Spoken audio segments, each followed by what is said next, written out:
नमस्कार दोस्तों। अगर आप 10वीं या 12वीं के बाद ऐसा करियर बनाना चाहते हैं जिसमें आपको फायर सेफ्टी, इमरजेंसी मैनेजमेंट और इंडस्ट्रियल सेफ्टी के क्षेत्र में काम करने का मौका मिले, तो diploma in fire service engineering आपके लिए एक अच्छा करियर ऑप्शन हो सकता है। लेकिन यह कोर्स क्या है? इसके लिए एलिजिबिलिटी क्या चाहिए? कोर्स कितने साल का होता है? क्या पढ़ाया जाता है? फीस कितनी होती है? जॉब कहाँ मिलती है? सैलरी कितनी हो सकती है? और इसका फ्यूचर स्कोप कैसा है? आज की इस वीडियो में हम इन सभी सवालों के जवाब आसान भाषा में जानेंगे। Diploma in fire service engineering क्या है? Diploma in fire service engineering एक टेक्निकल और सेफ्टी ओरिएंटेड कोर्स है। इसमें स्टूडेंट्स को fire prevention, fire fighting, emergency response, safety management और डिजास्टर मैनेजमेंट से जुड़ी नॉलेज और प्रैक्टिकल स्किल्स दी जाती हैं। इसका उद्देश्य स्टूडेंट्स को फायर और अन्य इमरजेंसी सिचुएशंस को समझने, रिस्क को कम करने और इमरजेंसी रिस्पॉन्स में काम करने के लिए तैयार करना है। एलिजिबिलिटी। अब बात करते हैं एलिजिबिलिटी की। इस कोर्स की एलिजिबिलिटी इंस्टीट्यूट के अनुसार अलग अलग हो सकती है। कई इंस्टीट्यूट्स में 10th पास स्टूडेंट्स को एडमिशन दिया जाता है। कुछ डिप्लोमा प्रोग्राम्स में 12th साइंस या अन्य एजुकेशनल क्वालिफिकेशन की आवश्यकता हो सकती है। इसलिए एडमिशन लेने से पहले कॉलेज या इंस्टीट्यूट की ऑफिशियल एलिजिबिलिटी जरूर चेक करें। Course duration diploma in fire service engineering की ड्यूरेशन इंस्टीट्यूट और कोर्स स्ट्रक्चर के अनुसार अलग अलग हो सकती है। कई डिप्लोमा प्रोग्राम्स लगभग 1 से 2 साल के हो सकते हैं। कुछ प्रोग्राम्स इससे अलग ड्यूरेशन के भी हो सकते हैं। इसीलिए एडमिशन से पहले कोर्स ड्यूरेशन और प्रैक्टिकल ट्रेनिंग की जानकारी जरूर लें। कोर्स में क्या पढ़ाया जाता है? अब बात करते हैं सब्जेक्ट्स की। इस कोर्स में fire science, fire prevention, fire fighting techniques, fire safety management, industrial safety, first aid, rescue operations, emergency management, disaster management, fire protection equipment, safety rules and regulations और रिस्क असेसमेंट जैसे topics पढ़ाए जा सकते हैं। Practical training भी इस field का बहुत इंपॉर्टेंट हिस्सा है। Practical training fire safety field में केवल थियोरी काफी नहीं होती।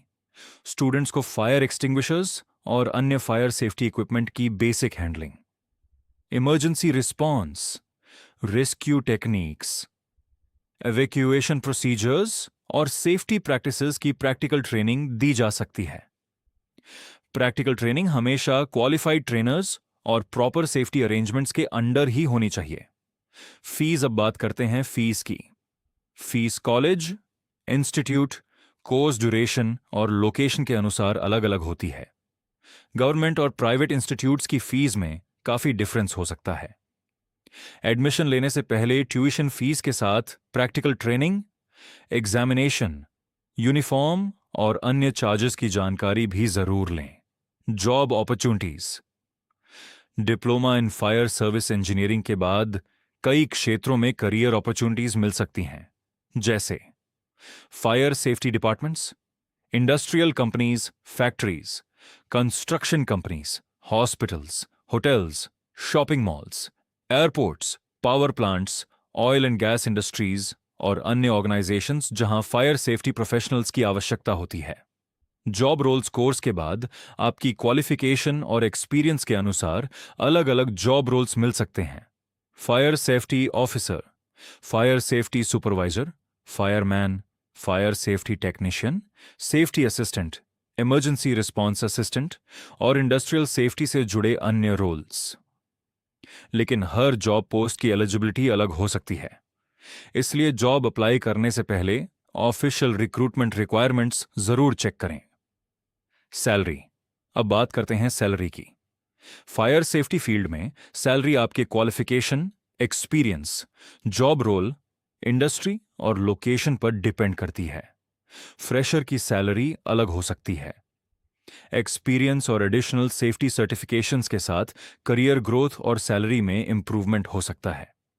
गवर्नमेंट जॉब्स और प्राइवेट सेक्टर की सैलरी स्ट्रक्चर भी अलग हो सकती है, इसलिए किसी भी फिक्स्ड सैलरी को गारंटीड सैलरी नहीं समझना चाहिए।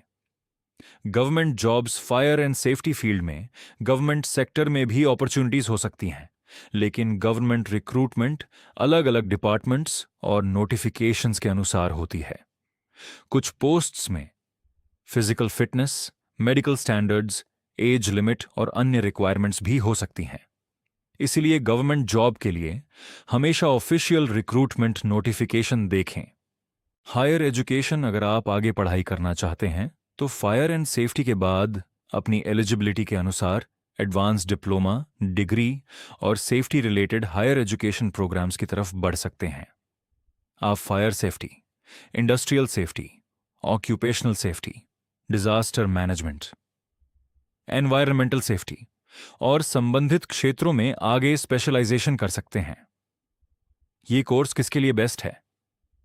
अगर आपको फायर सेफ्टी में इंटरेस्ट है, आप इमरजेंसी सिचुएशंस में जिम्मेदारी के साथ काम करना चाहते हैं, आप टेक्निकल और सेफ्टी फील्ड में करियर बनाना चाहते हैं, आप इंडस्ट्रियल एनवायरनमेंट में काम करने के लिए तैयार हैं और आपको प्रैक्टिकल वर्क पसंद है, तो diploma in fire service engineering आपके लिए एक अच्छा करियर ऑप्शन हो सकता है। लेकिन इस फील्ड में डिसिप्लिन, ट्रेनिंग, फिजिकल फिटनेस और सेफ्टी रूल्स को गंभीरता से फॉलो करना बहुत जरूरी है। फाइनल वर्डिक्ट तो दोस्तों, diploma in fire service engineering सिर्फ एक डिप्लोमा नहीं है। यह फायर प्रिवेंशन, इमरजेंसी रिस्पॉन्स और सेफ्टी मैनेजमेंट से जुड़ा एक करियर ओरिएंटेड फील्ड है। इस कोर्स के बाद आपको fire safety, industries, hospitals, construction और कई अन्य सेक्टर्स में अपॉर्चुनिटीज मिल सकती हैं। लेकिन एडमिशन लेने से पहले 3 चीजें जरूर चेक करें। पहली, इंस्टीट्यूट की रिकॉग्निशन और एफिलिएशन। दूसरी, कोर्स की प्रैक्टिकल ट्रेनिंग। और तीसरी, कोर्स के बाद मिलने वाले एक्चुअल जॉब रोल्स और एलिजिबिलिटी रिक्वायरमेंट्स। अगर आपको फायर सेफ्टी और इमरजेंसी मैनेजमेंट में इंटरेस्ट है तो यह कोर्स आपके करियर के लिए एक अच्छा ऑप्शन हो सकता है। अगर वीडियो हेल्पफुल लगी हो तो वीडियो को लाइक करें, अपने दोस्तों के साथ शेयर करें और मेडिकल, पैरामेडिकल, फायर सेफ्टी और करियर गाइडेंस से जुड़ी ऐसी ही जानकारी के लिए द टीचिंग नेटवर्क को